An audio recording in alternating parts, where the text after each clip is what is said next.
Hi hello மக்களே, எல்லாருக்கும் வணக்கம். நான் உங்கள் சசி பேசுகிறேன். இப்போ ஒரு குட்டி கதைக்கு போகலாமா?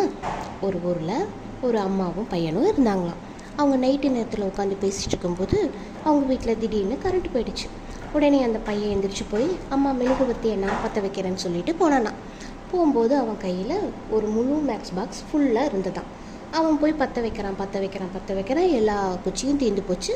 ஆனால் கேண்டல் மட்டும் எரியவே இல்லை. கடைசியாக லாஸ்ட்டாக அவன் கையில் ஒரே ஒரு குச்சி மட்டும்தான் இருந்துச்சு. உடனே அவங்க அம்மா அவங்ககிட்ட கேட்டாங்களாம், என்னடா தம்பி, இந்த தடவையாவது நீ பற்ற வச்சிருவியா அப்படின்னு சொல்லி கேட்டாங்களாம். அந்த பையன் கான்ஃபிடெண்ட்டாக நான் கண்டிப்பாக பற்ற வைப்போமா அப்படி சொல்லிட்டு ஓடி போய் ஜன்னல் கதவு எல்லாத்தையும் மூடிட்டு அந்த கேண்டலை பற்ற வச்சாரான். கேண்டில் பற்றிக்கிச்சு.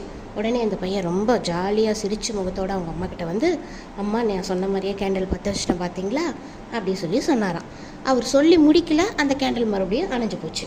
உடனே அவங்க அம்மா பார்த்தாங்களாம். பார்த்துட்டு அந்த பையனை பார்த்து கொஞ்சம் நேரம் சிரிச்சுட்டு, டே தம்பி, இந்த கடைசி குச்சியில் நீ போட்ட எஃபெக்டை உன்னோட முதல் குச்சியிலேயே நீ போட்டிருந்தீன்னா இந்நேரம் நம்மக்கிட்ட குச்சியும் நிறைய இருந்திருக்கும், நம்ம இருட்டுலேயும் உட்காந்துருக்க வேண்டியதில்லை.